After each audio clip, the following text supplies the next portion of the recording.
imperative mood, and vocative case. So far, we've seen the 5 primary cases in Latin. You remember we've seen the nominative used for subjects and for complements. We've seen the genitive used for possession and for the word of. We've seen dative for indirect objects and the words to or for. Accusative for direct objects and for the objective prepositions of non-sid space prepositions. And the ablative is the objective preposition of a sid space preposition and for the English words with and by. There are 2 more cases, the locative and the vocative. They're both very specialized, not particularly common. We will not look at the locative this year. That's not a Latin 1 thing. But the vocative case comes from the word voco vocare, meaning to call.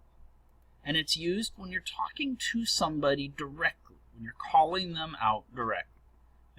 What's nice is the vocative is exactly the same as the nominative in both the singular and the plural. There's just 2 times that it's a little bit different. In the second declension, if your noun is one that ends us, then the vocative is going to be an e. And if it ends ius, it's going to become I. And we'll see that in just a minute. So, given the word femina, hey woman would be femina, and hey women would be feminae. First declension, nominative, singular, and plural, is the same as the vocative, singular, and plural.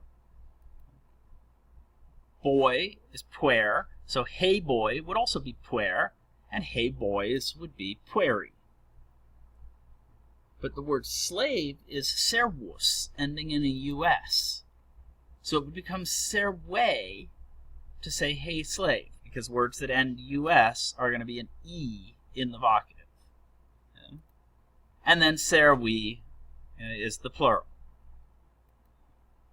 Hey son is fili, because words that end ius become I.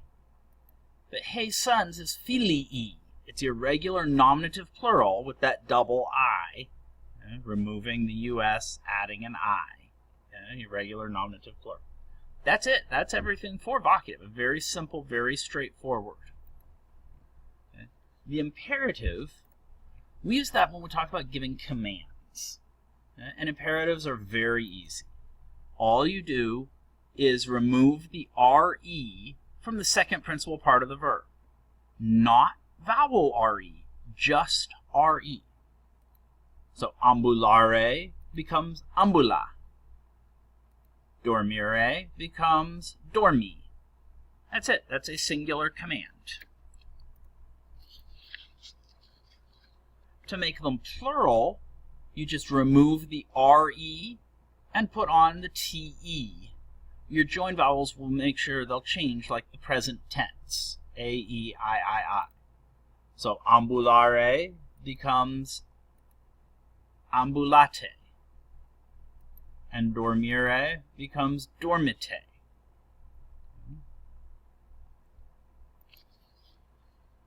To do a negative command, when you want to say, hey, don't do this,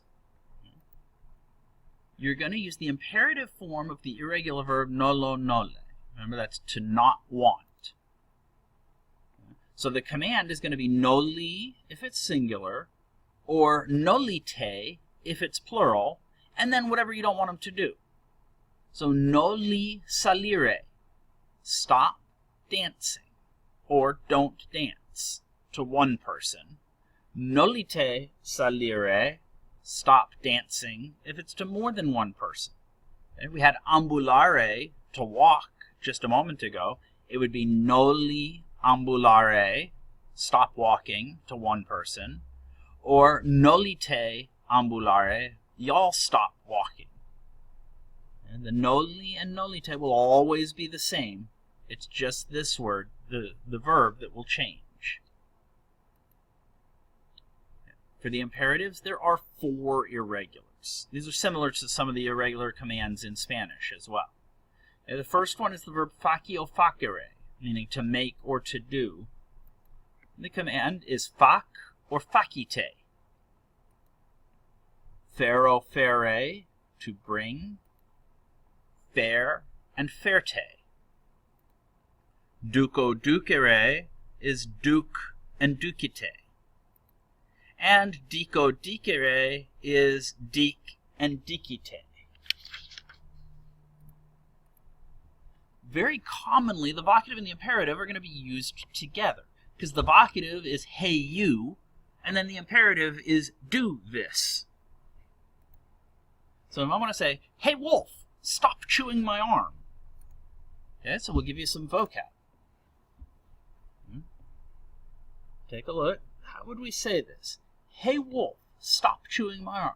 Well, the first thing we're going to need to say hey wolf is we need to put wolf into the vocative.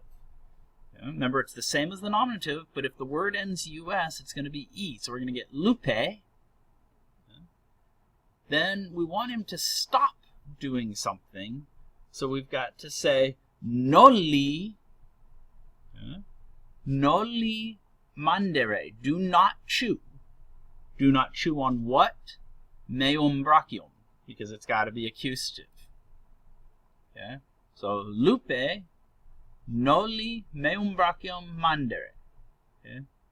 Hey wolf, stop or do not chew on my arm. Complementary infinitives play into this sometimes, so you need to just be familiar with what they are. Some verbs don't convey a meaning all by themselves, or a complete meaning all by themselves. Possum, to be able to do something. You need a something here. Volo vele, to want to do something. Nolo nole, paro parare, timeo timere, dokeo dokere. Well, in each of these, what is X? You need a word to go here. That X is going to be an infinitive verb, which is exactly the same as the second principal part of your verb. So the default translation is to X. Okay? You've seen this. This isn't new. Infinitive just means without limit. It's a verb form, but it doesn't have a time or a tense attached to it. It will always and only ever mean to X. Until next year. When the infinitive is used to complete the sense of another verb, it's called a complementary infinitive. That's all it is. So we've told the wolf to stop chewing on our arm. But now the wolf's going to answer us back. And the wolf says, no, I want to chew on your arm. So he's going to say, minime, no. Volo, I want to do something. But I want to do what? Volo mandere, I want to chew brachium tuum, on your arm. And that's it. That mandere there, we call it a complementary infinitive because it completes the meaning of volo. Think about in math, a complementary angle completes the angle, right, to make 180. Here, volo has an incomplete meaning. Mandere completes the meaning. That's all that is. All right, so now you've seen your vocative, your imperative, and the idea of a complementary infinitive. All right?